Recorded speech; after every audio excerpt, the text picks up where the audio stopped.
Hi friends, welcome to mini சமையல்.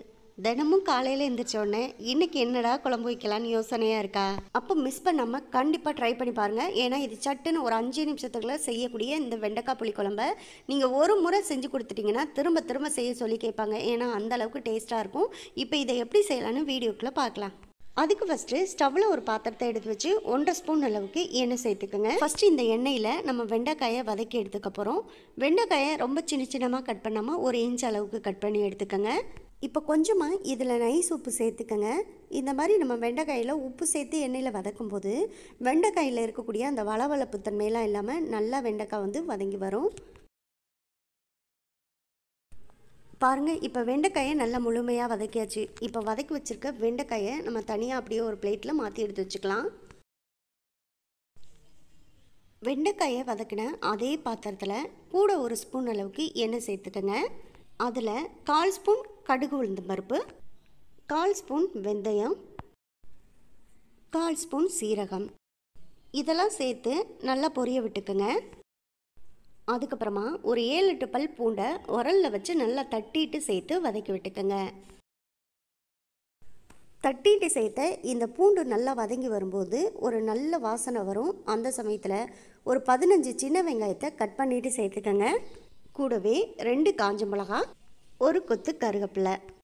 இப்போ இது எல்லாத்தையும் சேர்த்து நல்லா ஒரு முறை வதக்கி விட்டுக்கலாம். வெங்காயம் வந்து நல்லா வதங்கி ஒரு கண்ணாடி பதத்துக்கு வரணும். அது வரைக்கும் வதக்கி விட்டுக்கணும். வெங்காயத்தை நல்லா வதக்கின பிறகு இப்போ இதில் 2 தக்காளியை நல்லா சின்ன சின்னதாக பொடி பொடியாக கட் பண்ணிட்டு சேர்த்துக்கோங்க. கூடவே கொஞ்சம் கல் உப்பு சேர்த்து வதக்கிக்கலாம். அப்போ தக்காளி வந்து நமக்கு சட்டுன்னு சீக்கிரமாகவே சாஃப்டாக வதங்கி வந்துடும். இப்போ தக்காளி வதங்கி வர்ற வரைக்கும் ஒரு 2-3 நிமிஷத்துக்கு மட்டும் நம்ம ஒரு மூடி போட்டு மூடி வச்சு வெயிட் பண்ணலாம்.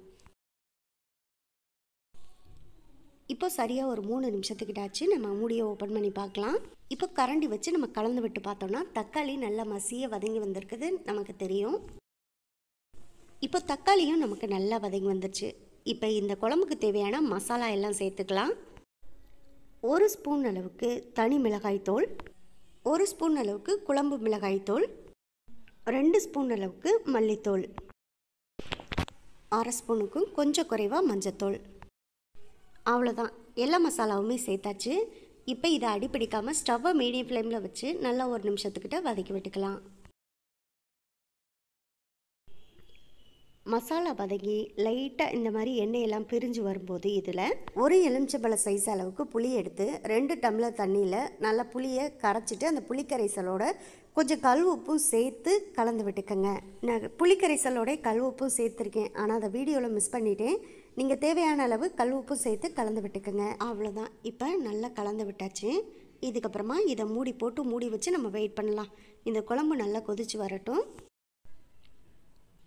பாருங்கள், இப்போ குழம்பு நல்லா கொதிச்சு வந்துடுச்சு. இப்போ நம்ம மூடியை ஓப்பன் பண்ணிக்கலாம். இப்போ கரண்டி வச்சு நல்லா ஒரு முறை கலந்து விட்டுட்டு ஒரு 4-5 நிமிஷத்துக்கு ஸ்டவ்வை வந்து லோ ஃப்ளேம் விட்டு மீடியம் ஃப்ளேமுக்கு இடையில வச்சு இந்த குழம்பை லைட்டாக கொதிக்க விட்டுக்கலாம். அந்த மாதிரி கொதிக்கும்போது நமக்கு குழம்புமே ஓரளவுக்கு வற்றி வந்துடும். இப்போ சரியாக ஒரு 5 நிமிஷம் கழித்து பார்த்தோன்னா குழம்பு வற்றி மேலே எண்ணெயெல்லாம் எவ்வளோ அழகாக பிரிஞ்சு வந்திருக்குன்னு பாருங்கள். இப்போ கரண்டி வச்சு நல்லா ஒரு முறை குழம்ப கலந்து விட்டுட்டு இப்போ இது கூட நம்ம ஃபஸ்ட்டே எண்ணெயில் வதக்கி எடுத்து வச்சுருக்க வெண்டைக்காயை சேர்த்துக்கலாம். வெண்டைக்காய் சேர்த்ததுக்கப்புறமா ஸ்டவ்வை மீடியம் ஃப்ளேமில் வச்சு நல்லா ஒரு 2 நிமிஷத்துக்கிட்ட கொதிக்க விட்டுக்குங்க. கடைசியாக இதில் சின்ன துண்டு 2 வெல்லம் சேர்த்துக்கங்க.